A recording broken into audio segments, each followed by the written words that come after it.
Eh bien bonjour à tous. Aujourd'hui nous sommes au Mans. Alors rassurez-vous, pas pour les 24 heures. Bon je sais, elle est très lourde. Nous sommes donc dans la ville du Mans pour visiter un premier centre téléphonique que j'ai décidé de faire après avoir pu récupérer les accès. Le centre téléphonique Le Mans UOT. Alors ce centre téléphonique est particulier, c'est-à-dire qu'il héberge déjà deux autocommutateurs E10B3, un premier autocommutateur IoT, donc Le Mans IoT 3 E10B3 AG46, son code, a été mis en service le 14 juin 1995. Le 10B3 tout à fait normal, tout à fait standard. Et puis, il héberge aussi un second autocommutateur E10B3, et attention, pas n'importe lequel. Il s'agit de l'autocommutateur E10B3 HC2, et il s'agit du premier mis en service en France. Donc c'est le prototype E10B3 HC2 mis en service en France. Alors, il a été mis en service le 15 novembre 2000, donc c'est le premier de son espèce, il y en a très peu, je crois qu'il y a une douzaine maximum, et son code à lui c'est AG47. Et France Télécom à l'époque n'a rien trouvé de mieux que de les installer, rationalisés d'ailleurs, dans le même local. Et dans ce même local se tenait autrefois l'autocommutateur Le Mans IoT2, qui était de système E1011, au fond de la pièce, je vous montrerai les restes. Il portait comme code AG45 et il a fonctionné du 4 avril 1984 au 21 novembre 2000. On peut voir qu'il a fait la soudure d'une semaine par rapport à le 10B3 HC2, en service le 15 novembre 2000. Et vous allez voir la différence des machines. Alors déjà, comment dirais-je, remarquable, les machines, donc, comme je vous l'ai dit, sont dans la même pièce, qui est assez rare, et elles sont tête bêche, c'est-à-dire que l'une regarde l'autre. À ma droite, je vais vous montrer de suite, à ma droite, il y a le XB3 standard, AG46, donc IoT3, et à ma gauche, AG47. XB3 HC2.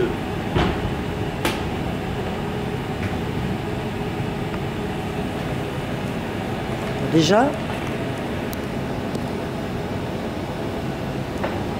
ce qui frappe, c'est la petite taille de l'autocommutateur le plus récent, donc HC2.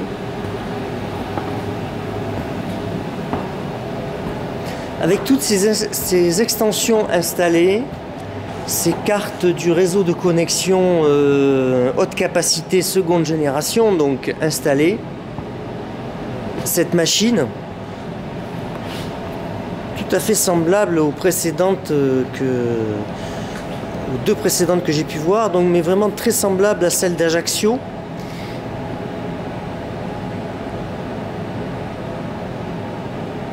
Est aussi puissante.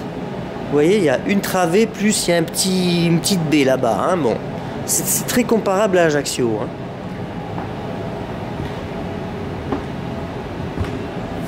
Et là, regardez la taille de la machine qui est déjà quand même très compactée.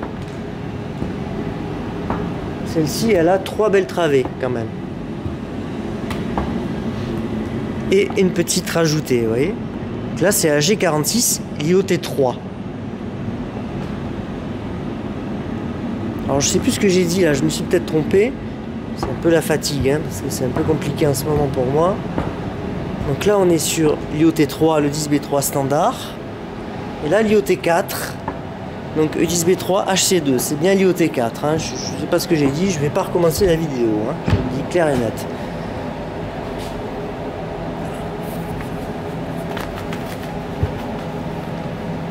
Donc déjà, gain de place. Si on ne fait pas attention, on pourrait croire que ce sont voilà, des CSN, des unités de raccordement d'abonnés, Alors on a mis une travée de CSN, voilà, bon. Et puis là, par là, les organes nobles, eh ben non.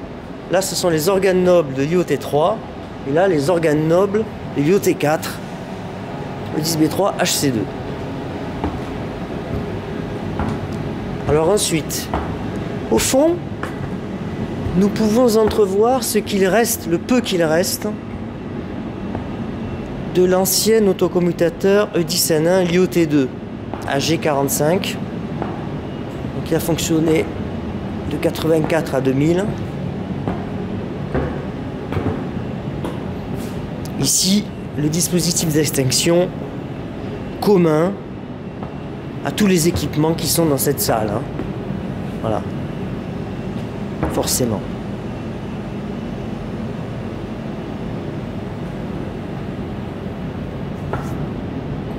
Alors il y a une partie déjà de ces unités de raccordement d'abonnés qui sont hors service. Alors on peut voir qu'ici c'est bien marqué AG47, donc ça a été repris à un moment donné par le 10B3 HC2, le plus récent.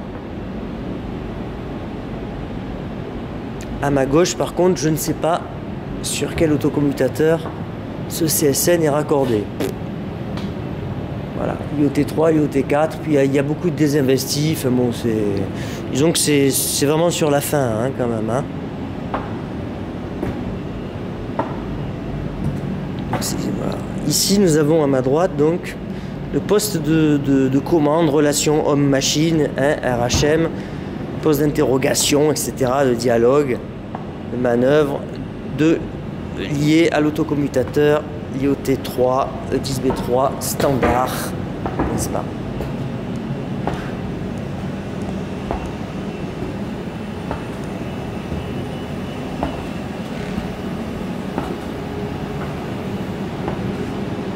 Ici, autrefois, se tenaient donc, comme d'habitude, les dérouleurs de bande magnétique qui ont disparu suite à l'ordre général de retrait.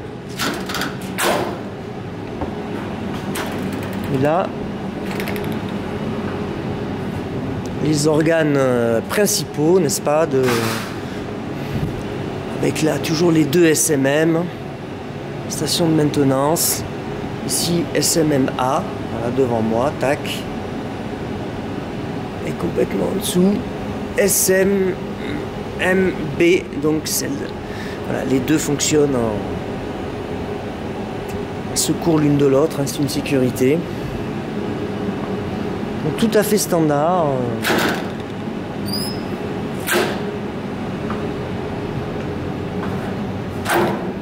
Ensuite, et ben voilà, on a tout à fait les cartes qui forment le réseau de connexion en réalité. Bon, SMT, SMT, SMX, truc habituel. Hein. Là, nous avons l'horloge. Alors, dont les afficheurs, alors ça fait déjà, c'est curieux, ça fait plusieurs que je vois qui ont les afficheurs qui sont en train de lâcher en fait. Je dirais que, je sais pas, il y a une maladie. Il y a 2 ans, j'en voyais beaucoup moins. Ils ont une durée de vie. Ils ont dépassé. Maintenant, c'est un peu compliqué. Hein. SMX, voilà.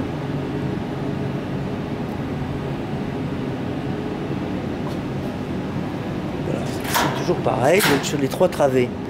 Donc cette machine contrôle beaucoup d'unités de raccordement d'abonnés distants. Donc ça doit alimenter la ville et puis surtout les petites villes, les villages, tous les bleds du coin, hein, les hameaux. Donc voilà, ça fait partie du maillage, n'est-ce pas, du réseau. Bon, à ma droite, nous avons des armoires avec matériel, documentation habituelle. Là, ce sont des équipements visiblement de transmission. Alors, c'est assez curieux de les mettre. D'habitude, on ne les positionne pas dans la salle de commutation. Alors, pourquoi ça a été mis ici? Je ne sais pas. Voilà, gain de place, praticité peut-être. Je ne sais pas. Là, il y a des mystères, donc bon. Donc, nous avons donc l'IoT3 qui regarde l'IoT4 n'est-ce pas? D'ailleurs, ils sont bien tête bêche parce que regardez, bon là c'est quasiment vidé, non, il y a encore un petit peu. Il y a une SMC. Ils se regardent, hein, ce ne sont pas les pré-câblages. Ils ne sont pas l'un à la file de l'autre. Ils sont vraiment tête bêche, ils se regardent face à face. Donc là, nous avons les deux SMM, les organes donc principaux, SMMA, SMMB, comme toute 10B3 qui se respecte.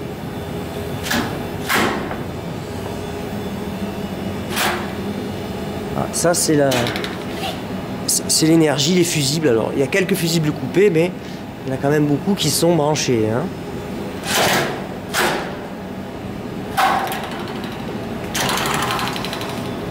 SMC, SMA, tout ça c'est standard, hein. On retrouve SMC, SMA, bon je ne vais pas toutes les ouvrir. Par contre il n'y a pas de SMX. Le SMX c'est le cœur du réseau de connexion dans les autocommutateurs 10B3 standard, hein, le SMX.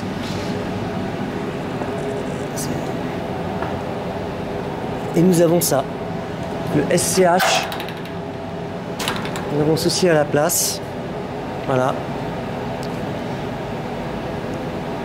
Alors toute 10B3 HC2 chargée à bloc, hein, évidemment, ne peut brasser que 2000, l'équivalent de 2000 mic.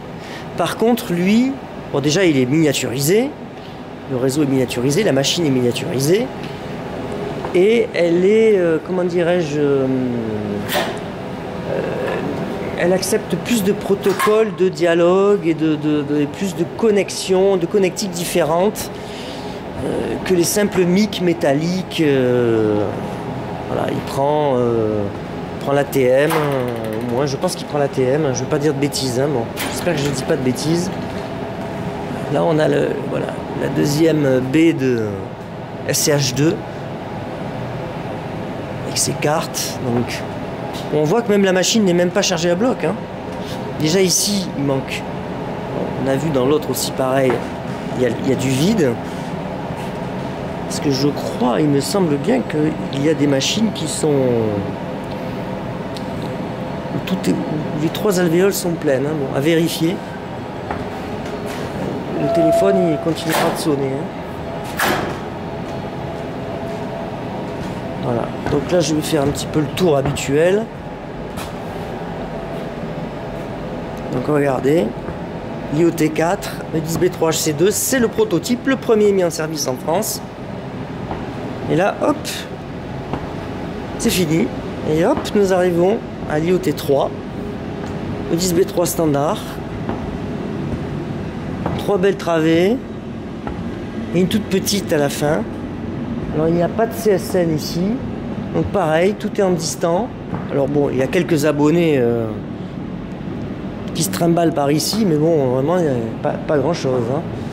Vraiment pas grand chose, hein, maintenant. Oh, ça va finir que dans pas longtemps, il risque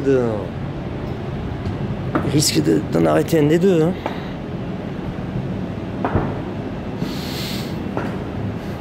Je ne sais pas, je n'ai pas vu de document en ce sens, mais on peut le deviner.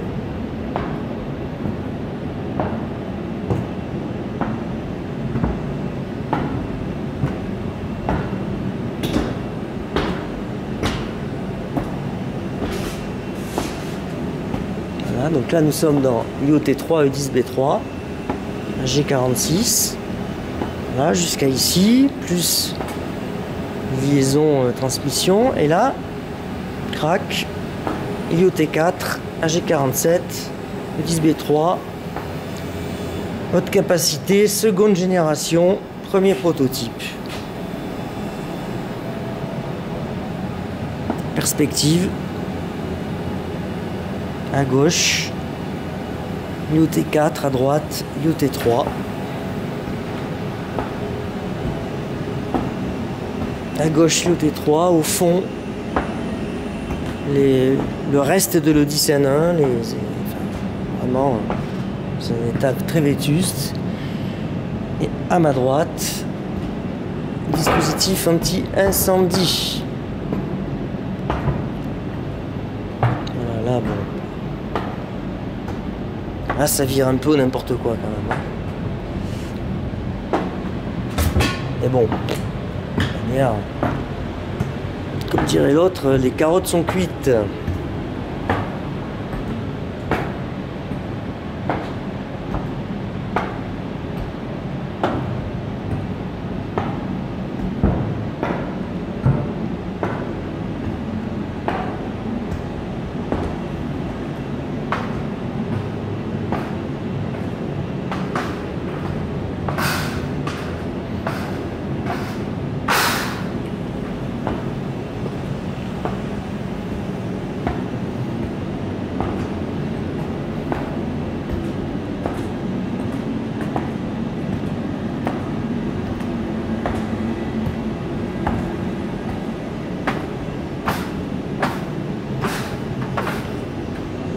Exploration de l'IoT3.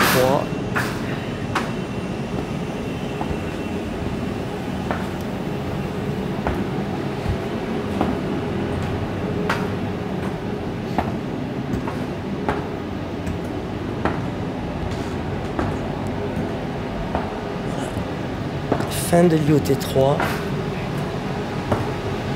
Début de l'IoT4.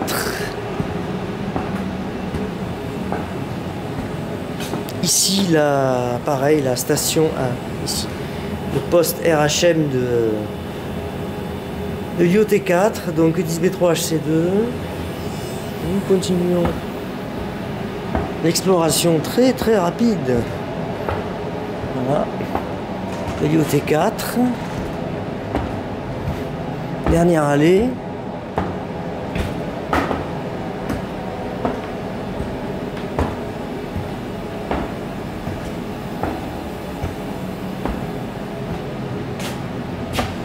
Et voici qui se termine.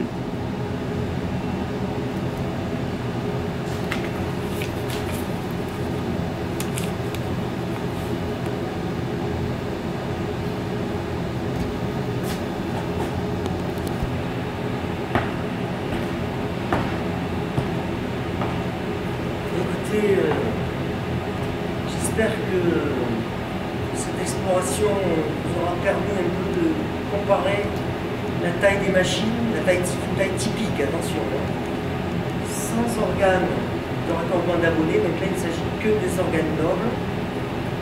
On voit que le HC2 est beaucoup plus miniaturisé déjà que le 10B3 standard.